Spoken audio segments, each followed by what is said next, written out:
Oke, selamat datang di podcast kami hari ini, di mana kami akan membahas topik yang penting dalam sejarah Indonesia, yaitu Partai Komunis Indonesia atau PKI.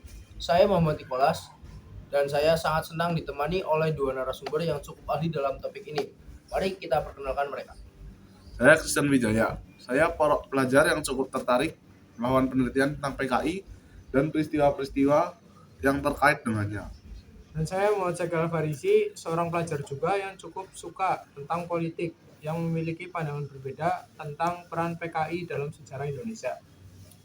Nah, topik kita hari ini adalah salah satu yang paling kontroversial dalam sejarah Indonesia. Mari kita mulai dengan latar belakang singkat tentang PKI.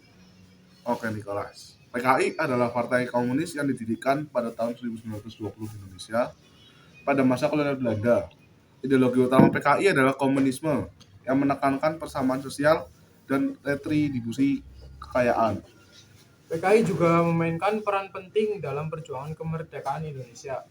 Mereka aktif dalam melawan penjajahan Belanda dan bahkan mendukung proklamasi kemerdekaan pada tahun 1945. Namun, sejarah PKI juga diwarnai oleh kontroversi dan peristiwa yang dramatis. Nah, yang saya paling itu salah satu peristiwa paling kontroversial adalah peristiwa pada tahun 1965. Pada waktu itu terjadi upaya kudeta militer yang diduga melibatkan PKI. Kudeta ini gagal dan itu memicu kebijakan anti PKI yang sangat keras. Ratusan ribu orang yang diduga terlibat dengan PKI dibunuh dan PKI dinyatakan sebagai organisasi terlarang sampai saat ini. Benar, Nicholas, peristiwa tahun 1965 mengguncang Indonesia hingga ke dasar-dasarnya. Jenderal Soeharto merebut kekuasaan dan memerintah negara dengan tangan besi selama beberapa dekade. Bagaimana peristiwa ini memengaruhi perkembangan politik dan sosial Indonesia selanjutnya? Dampaknya juga sangat besar.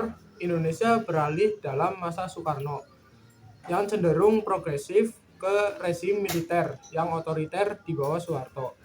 Ini mengubah arah politik dan ekonomi Indonesia secara signifikan. Ideologi komunis juga menjadi sangat tabu dan pembunuhan massal serta penahanan terhadap anggota PKI dan simpatisannya membuat luka mendalam dalam masyarakat. Nah, sekarang saya ingin tahu nih, bagaimana sih masyarakat Indonesia melihat PKI saat ini? Boleh Mas Christian dulu. Nah, pertanyaan ini sangat penting ya, karena pandangan terhadap PKI sangat bervariasi di Indonesia. Ada yang masih menganggap PKI sebagai pahlawan kemerdekaan yang melawan penjajahan, sementara yang lain melihatnya sebagai ancaman bagi stabilitas negara. Beberapa kelompok berusaha untuk membuka kembali diskusi tentang PKI dan peristiwa 1965 agar dapat melihatnya dari berbagai sudut pandang. Tepat sekali, Christian. Beberapa kelompok dan peneliti berusaha untuk mengumpulkan data sejarah yang lebih akurat dan mendalam tentang periode tersebut untuk membantu masyarakat mendapatkan pemahaman yang lebih baik tentang peristiwa tersebut. Dan ini adalah salah satu topik yang sangat kompleks dan kontroversial dan penting bagi kita untuk terus belajar dan berbicara tentang sejarah ini. Oke, saya ingin mengetahui lebih dalam lagi ya. Langsung saja ke pertanyaannya. Bagaimana bagi yang belum tahu, bisakah Christian memberikan latar belakang singkat tentang sejarah awal PKI dan peran mereka dalam perjuangan kemerdekaan Indonesia? Tentu, Nicholas, PKI didirikan pada tahun 1920 di Indonesia saat masih berada di bawah kolonial Belanda. Mereka menganut ideologi komunis dan menjadi salah satu partai politik terbesar pada masanya. Selama perjuangan melawan penjajahan Belanda, PKI aktif berperan dalam menyokong proklamasi kemerdekaan Indonesia tahun 1945. Terima kasih atas penjelasannya Christian. Sekarang saya ingin tahu nih bagaimana sih pendapatnya Saki. Mungkin Anda dapat memberikan pandangan Anda tentang peran PKI dalam perjuangan kemerdekaan Indonesia. Untuk Nicholas, saya ingin menekankan bahwa peran PKI dalam perjuangan kemerdekaan Indonesia tidak selalu positif. Meskipun mereka mendukung proklamasi kemerdekaan, ada juga aksi-aksi kekerasan yang dilakukan oleh anggota PKI yang menyebabkan ketidakstabilan di beberapa daerah. Peran mereka dalam sejarah tidak bisa hanya dilihat dari satu sisi saja. Terima kasih Saki untuk sudut pandang Anda yang berbeda. Sekarang mari kita lanjutkan ke peristiwa yang sangat kontroversial, yaitu peristiwa pada tahun 1905 yang tadi sudah dibahas.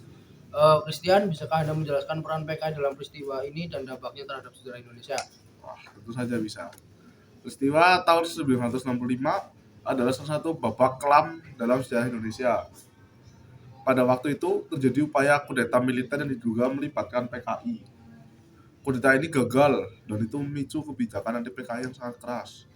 Ribuan hingga jutaan orang yang diduga terkait dengan PKI dibunuh dan PKI dinyatakan sebagai organisasi yang terlarang. Zaki, mungkin Anda dapat memberikan pandangan Anda tentang bagaimana peristiwa ini mempengaruhi Indonesia secara sosial dan politik.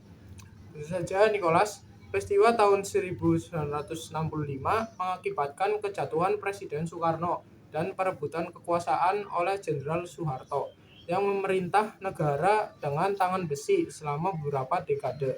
Dampaknya sangat besar, mengubah arah politik dan ekonomi Indonesia. Namun, saya juga ingin menambahkan bahwa ada perdebatan tentang sejauh mana PKI benar-benar terlibat dalam kudeta tersebut.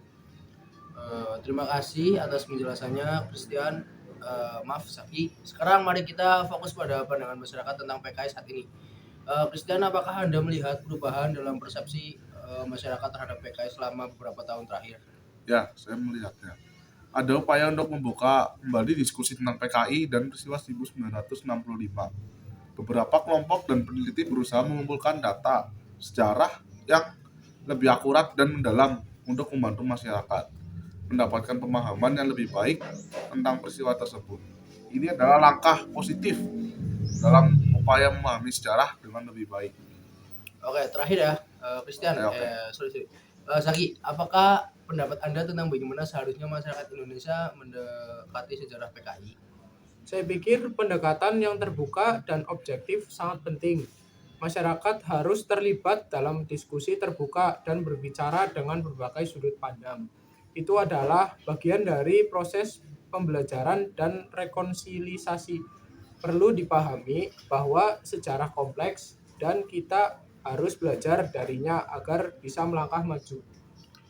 Terima kasih Christian dan Zaki atas wawasan Anda yang berharga tentang PKI dan sejarahnya. Ini adalah topik yang sangat penting dan kompleks, dan kita berharap podcast ini memberikan pemahaman yang lebih baik kepada pendengar kami. Mungkin itu saja untuk episode kita kali ini. Terima kasih telah mendengarkan dan sampai jumpa di episode berikutnya.